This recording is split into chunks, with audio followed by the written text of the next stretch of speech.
Can you talk a little bit more about some of those transformation efforts? It's interesting, the set of responsibilities you have around technology and digital. Talk a bit about some of how digital plays in an organization like yours and sources of innovation from it.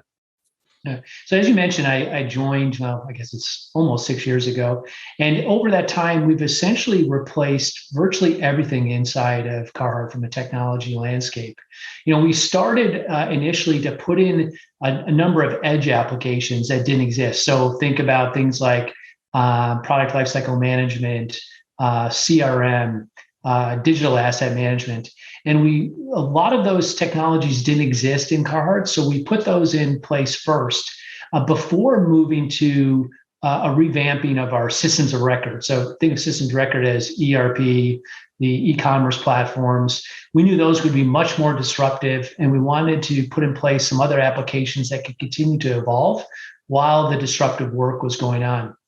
So in late 2018, we sat down as a leadership team and made the decision that we were going to change our ERP. I'll say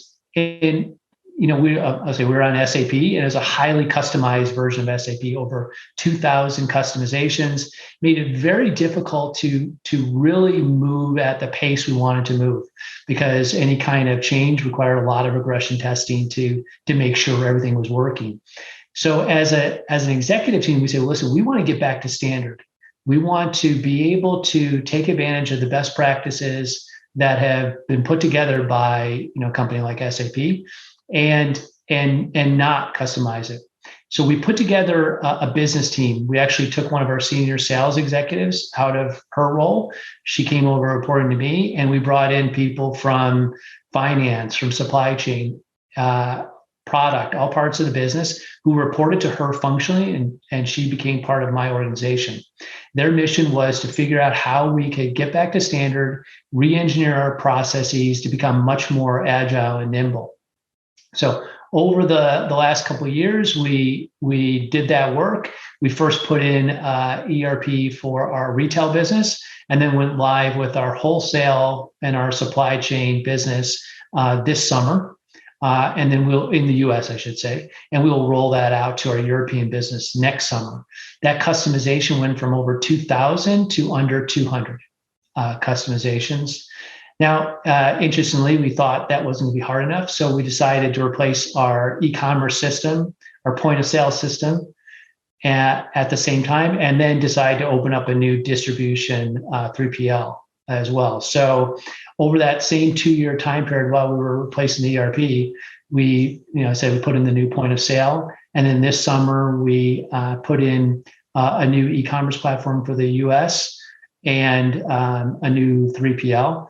We'll roll out the e-commerce platform next summer at the same time we do the ERP for Europe. And my team thought, well, we could do a little more. And the business asked us to change fiscal years as well. So we did that this summer. So I would say that I would not recommend doing what we did.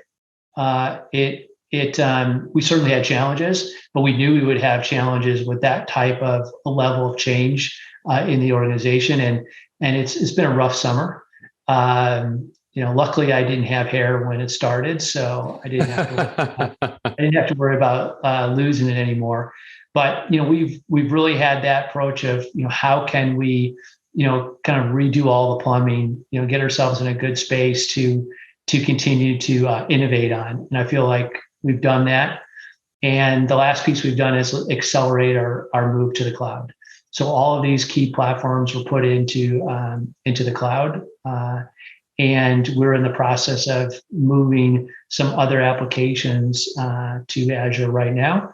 We will have just a few things left over in our own data centers this fall, but we hope in a year to be completely out of our data center, have nothing left. We've moved our voice to a cloud solution, moved to an SD-WAN. So we've been fairly aggressive in making those moves over the last year as well.